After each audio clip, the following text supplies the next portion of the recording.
Coming up on Need to Know, new faces and fresh perspectives prepare to take on decades-old challenges. The fight to improve the education and lives of city school students continues as a new slate of candidates joins the race for City School Board. Why they're running and how they believe they can help, just ahead. Also on the show, it's often referred to as a lost art, how old school letter writing is bringing together diverse demographics in our community. Don't miss this story. Stay with us. Need to Know starts right now.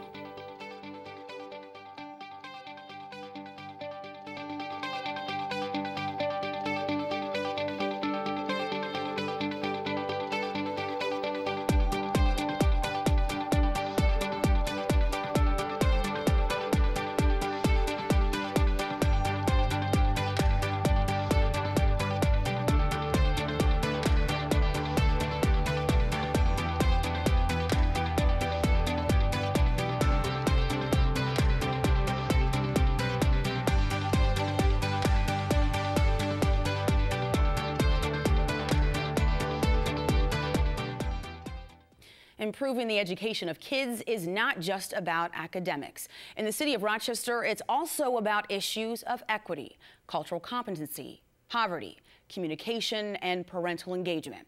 I have met, talked with, and interviewed Rochester City School students with big dreams of not only excelling, but also making a positive imprint on their community. So what ideas exist to help more students with similar stories? And how does that happen in a district that maintains low academic standing and graduation rates, along with many other challenges? Here to help answer that question and address those issues are some of the new faces running in the Democratic primary for Rochester City School Board. Currently, 3 seats are up for grabs, with 6 candidates vying for them, including 2 incumbents. Joining me today out of the new faces in the race are Beatrice LeBron, community health worker for Rochester Regional Health; Natalie Shepard, a therapeutic foster care coordinator at Hillside Family of Agencies and adjunct professor at Roberts Wesleyan; and Cecilia Golden, executive director of education at Hillside Family of Agencies. The 4th new face in this race, Sabrina Lamar, was also invited to join us, but was not able to participate. So to you who are here, I appreciate it and welcome. Thank you. Some of our viewers there are meeting some or all of you for the very first time while watching the program. So that being said, I want to give you a brief moment, and I mean brief, 30 seconds or less, to explain why you're running, why school board, and why should people vote for you? Beatrice, I'll start with you. 30 seconds, we'll start now. So I'm a parent in the district, and I do think, and I've also worked in the district as a long-term sub, and so was that experience that kind of allowed me to see what was really happening in the school from an inside perspective rather than an outside perspective. And I think there's a lot of issues that the school district needs to address, but poverty has to be one of them. And for me, that's my main focus in my platform, is addressing families who are living in poverty and having strategic plans for them and community partners to address poverty. Natalie. So I believe that we need stronger advocates in our leadership roles. I think that we need leaders who really believe in building direct relationships with our students so that they're empowered and engaged. We need stronger leaders that feel like they have an obligation to provide absolutely every single thing that a teacher needs to support our students in the classroom so that they can be successful. I think we need leaders that view caregivers and parents as partners, because realistically, we share the responsibility of making sure that our youth are thriving and that they become productive citizens. And lastly, I do think that we need stronger leaders who feel like community partnering should be at the top of the list in regards to resources that we use in our school district. So I'm running because I'm committed to all of those things. And Cecilia? I'm running because I'm an educator.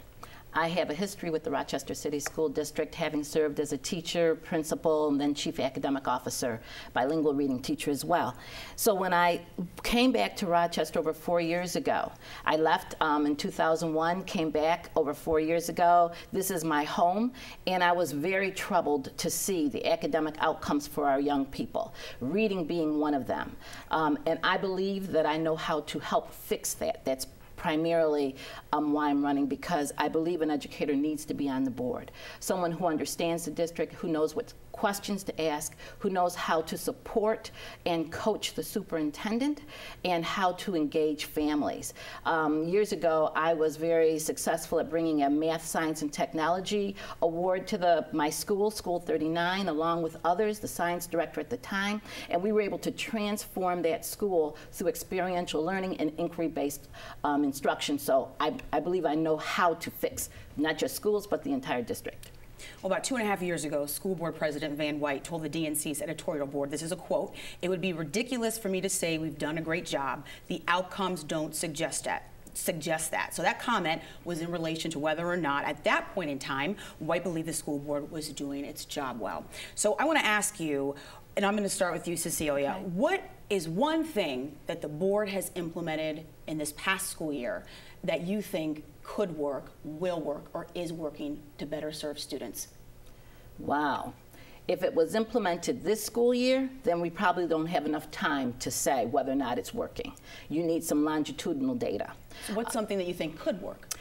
I think saying either explicitly or implicitly they really have not worked well with the schools and have given a lion's share of the responsibility for East High School to U of R is a step in saying we need to do something differently.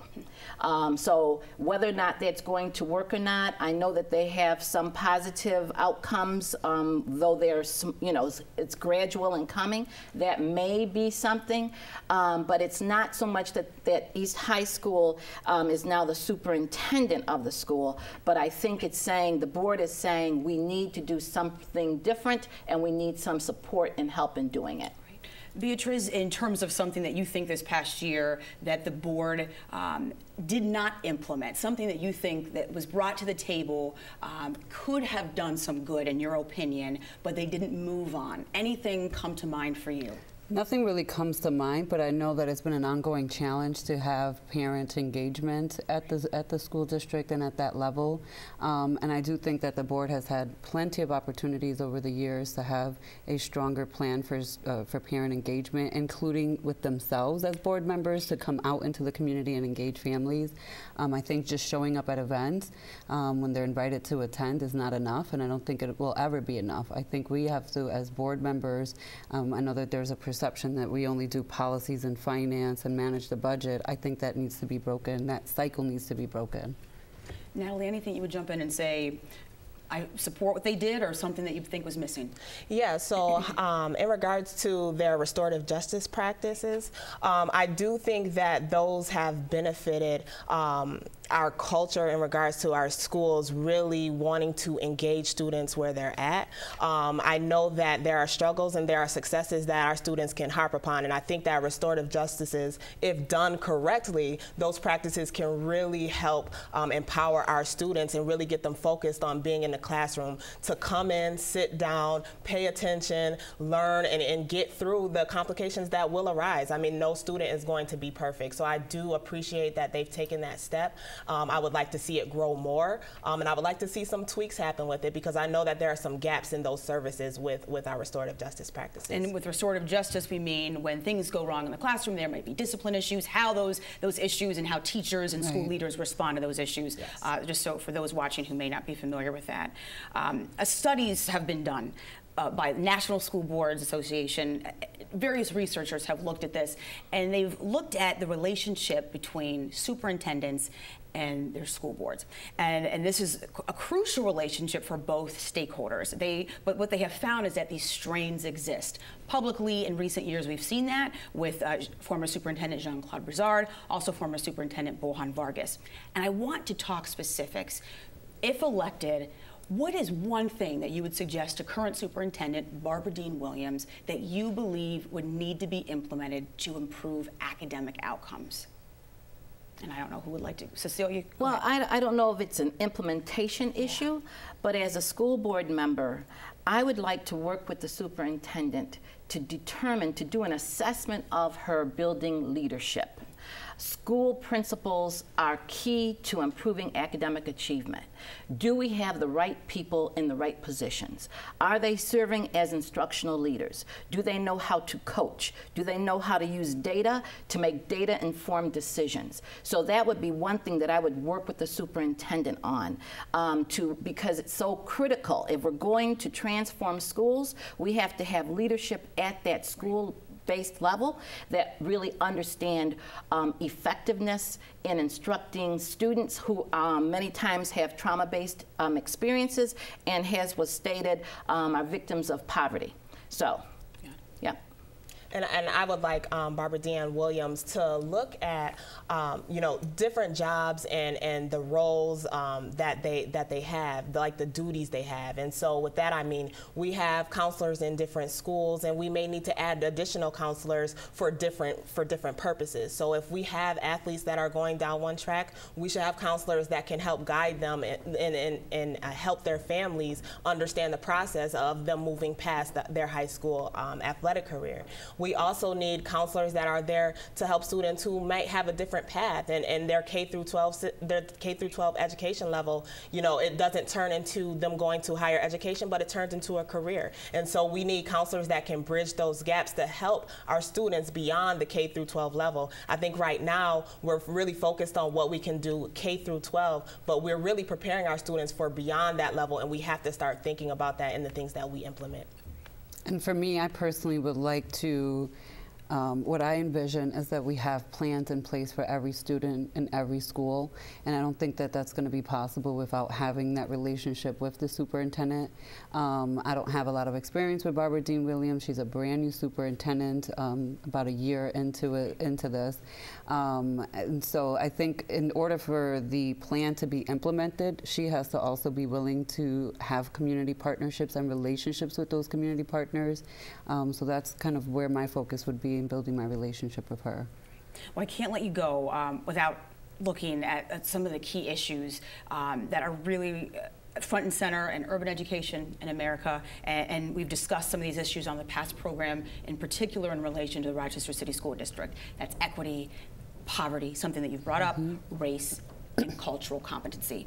And as with among those things that I just mentioned, and Beatrice, I would imagine you would jump on poverty. I want to know, voters would want to know, what if you could pick one of those things and you've got something that you've been working on or that you would like to present to the board if elected, what would it be? Oh. It would be equity for me. And I would intertwine equity with cultural competence. Every school does not need the same things. So we need to allocate resources where the needs are. So when we say, I want the same thing, well, you may not need the same level of funding. You may not need the same kind of human resources, counseling, whatever it is. We need to look at it, and we have to make sure that cultural competence is pervasive in our schools. And the part of the building leadership, the teachers, how we engage parents. Engage parents in ways in which they want to be engaged, not the way you think they should be engaged. We're running out of time, so Beatrice, I want to make sure that we... Poverty for me, obviously, I do believe in being people-centered where families are at, and so if we have a plan in place for every single family, and you're right, it's not going to look the same for everybody. There cannot be sweeping policies that impact everyone, and we think we're going to have better outcomes. We will never have better outcomes that way. So we do have to address families individually, and the families themselves have to identify what those needs are outside in the home, what supports that student needs. And I believe that the district can align their resources to provide that. And I would say cultural competence. For me, that means building relationships, and we have to get back to the fundamentals of how to actually build a relationship person to person. And I don't think that we can move forward with anything that we put on the table if we haven't built a relationship with the students, the families, the staff, the community. If people do not trust us, then how can we ever move any plan forward because they don't buy into what we are trying to do? We have to close for now, but I appreciate all of you being here today and for sharing your perspectives with our viewers. The remaining candidates in the race for Rochester City School Board, incumbents Van White and Cynthia Elliott, have been invited to join me to discuss their priorities for the district if re-elected. That interview will take place here on Need to Know on Thursday, September 7th at 8 o'clock. From the outside, they may look like an unlikely pair. One's an 11-year-old with a passion for handball, skiing, and accelerated math. The other is a resident at a senior living center with a love of music. She sings in 2 choruses and plays in a band. They first met through a letter. That's right, a letter they each received in the mail from the other as part of a pen pal project launched by the Hillside family of agencies. What started in the form of letter writing has now developed into something much more. Take a look.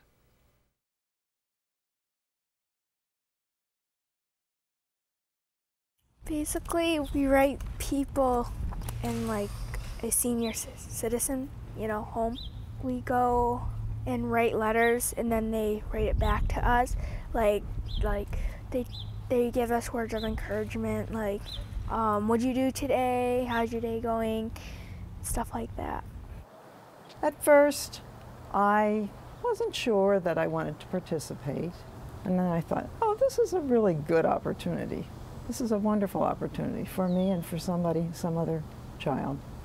So I decided that I would sign up. So I signed up for a boy about 14 years old.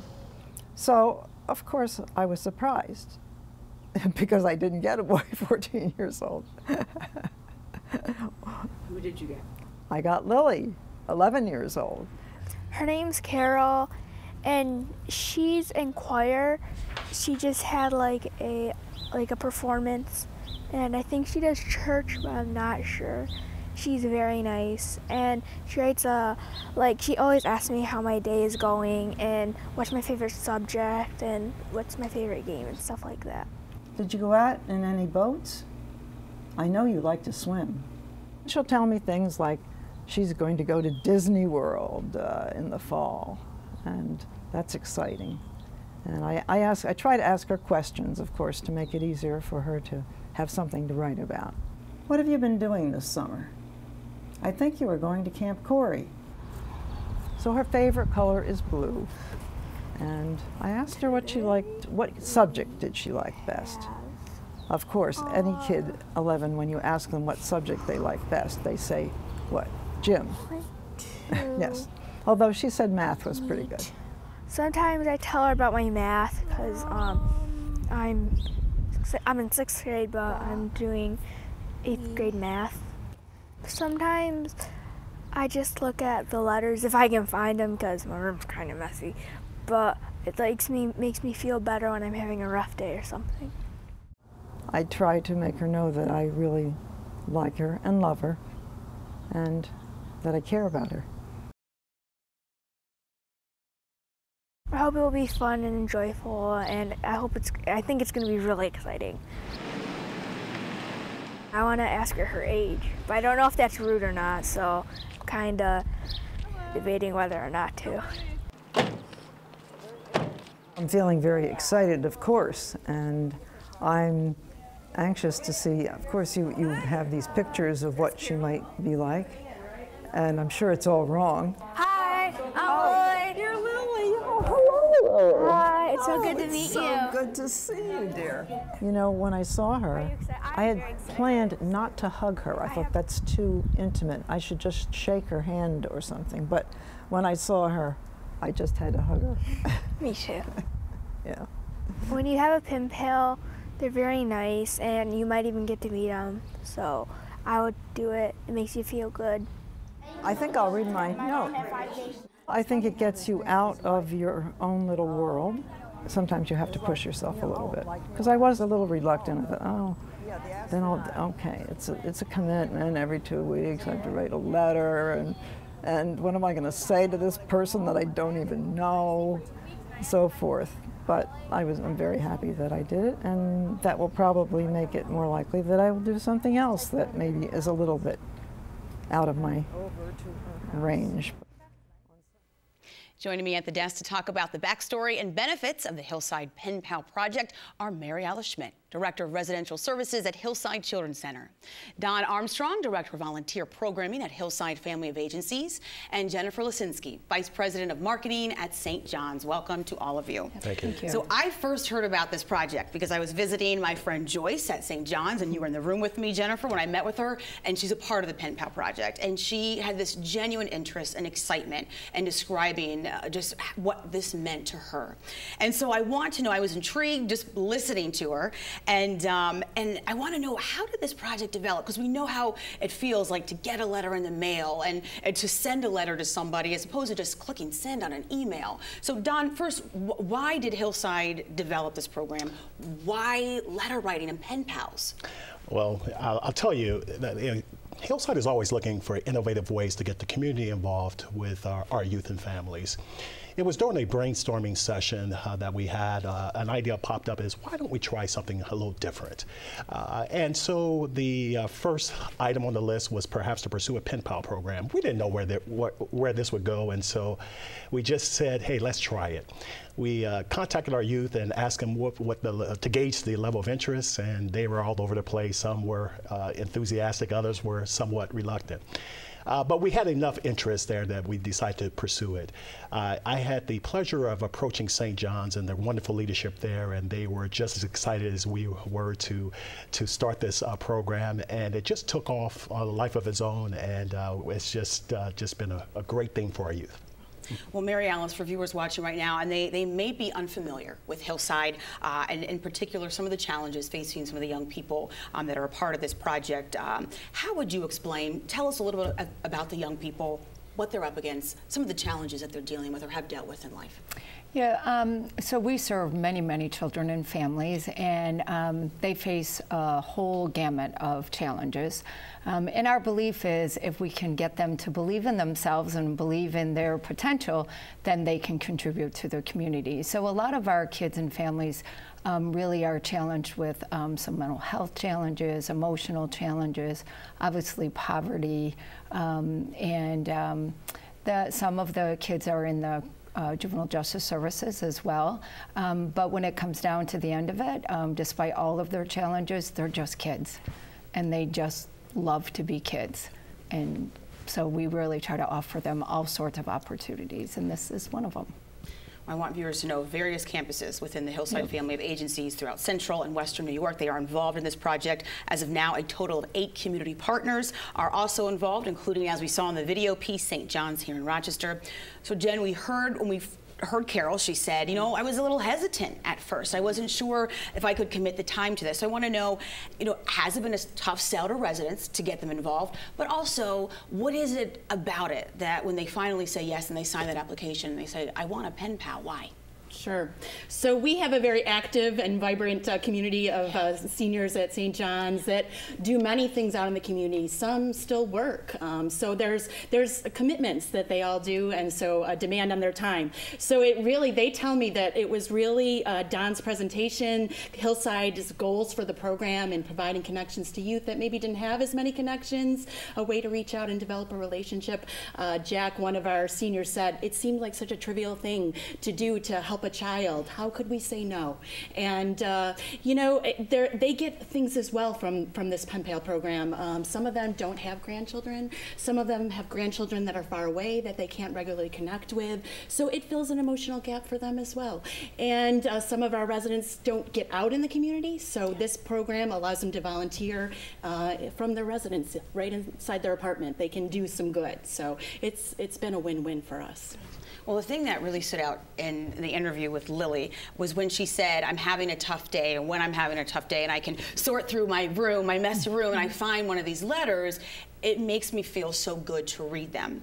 And Mary Alice, I want to know, what type of impact have you seen this Pen Pal project have on the young people with Hillside? And are there any stories you can share? Obviously, you can't give details because there are some, you know, we have to be sensitive around issues with young people, but any stories of someone who maybe was reluctant, you know, as Don said that some of the young people were, but later has made tremendous gains, or just some type of positive impact? Well, obviously Lily is one of those, and she really enjoyed it, and and vice versa. But ironically, the other day I was on one of the units, and one of our littlest ones, he's about 6, comes running to me and says, "Look, Miss Mary Alice, look what I have," and it was a letter. And I said, "Oh, can you read it?" He goes, "I can't read that." I said, "Well, I'll read it to you," and it was from, I believe, Pat. And she says, "Dear Tavon, how are you today?" And went on and on, asking some questions. And he was so enthralled with this letter. So then it was just the opportunity to say, "Okay, Tavon, we have to answer her now." And he's like, "What?" So he got to, you know, sit down and he wrote her back and he got to share his story, and it just makes their day. And you can see when they anticipate letters coming, because they'll come to what we call the central mail area, and they're like, did my letter come today? Did my letter come today? So it really has been a win-win for everybody. And the staff, I don't think we really realize the impact this had on the staff as well. They love reading the letters to the kids, helping the kids. They love when they get to help the, you know, lick the envelope and put it back in the mail. And so it's really had a huge impact on not just our children and families, but even on our staff. Anything to help morale. So it's been wonderful. When we were at that meet and greet in the summer, when we got to see Lily and Carol meet for the first time, the one thing that I noticed and I wanted to ask about, and Don, I'll give this to you, I was thinking, well, where are the guys? Yes. And not just for the youngsters, but also for community partners too. And I'm wondering, maybe it was just that particular event that I happened to attend, but has it been a tough sell to get young men involved, or and on the other end to find community partners that are males to step up and to play that role model role with these? Yes and yes. Okay. Certainly the boys on our campus took a first look approach, or they just allowed the young ladies to go through the experience. It didn't take very long for them to also have the shared interest in the program. The question was, who would the pen pal be? Would it be a male? As you could imagine, the younger boys would prefer to have a male. And so we certainly had to do some groundwork around getting some male partners involved. And again, we were able to locate a few through the St. John's, the great organization there. And so they are just as thrilled by the program. And as Mary Alice indicated, they enjoy writing. And so it's, we're looking to build that, however, going forward, to have more community partners involved. Would certainly help us a great deal. And Jen, in terms of the folks involved, we got to hear Carol's story, but how are you seeing? You said some people don't have grandkids, and so they're making this connection. Absolutely. Talk about some of that relationship building that's been taking place, really. There are great stories. In fact, I would almost think that maybe Don does some matchmaking. So just one story quickly. Carol, one of our residents, has been partnered with a youth from your culinary program, and they both share a passion for cooking. So they've been sharing recipes back and forth. It's just a wonderful program. Right. Well, I want to thank all of you for joining me. We have to close for now, and thank you to my guests as well, and to Hillside and St. John's for the access that you granted us for this special story. We appreciate it.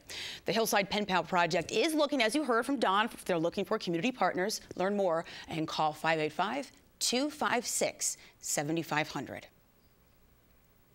And that's it for this edition of Need to Know, Rochester's news magazine. I'm your host, Helene Bianduti-Hofer. Thank you for joining me tonight here on WXXI TV and online. Have a great night. I'll see you next week.